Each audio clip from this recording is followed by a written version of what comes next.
can we loop over an array using the index values in SwiftUI? So what I'm trying to do here is check if each item in my tab model array has a value that needs to be reset or not. And so what I'm going to do is first add a let last index equal tab model array.count minus 1, because remember indexes start at 0. And then I'm going to add for I in 0 ... last index. And then I'm going to add the code that I want to execute inside. And so this code is going to execute for each index from 0 up until the last index. And for this code specifically, I have if tab model array and then using I for the index value dot reset is equal to true, then change the main value back to 0.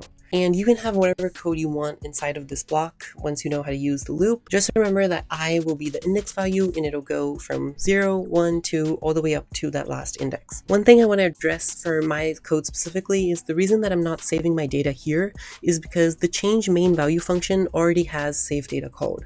And so I don't need to add that statement again at the end. Happy coding!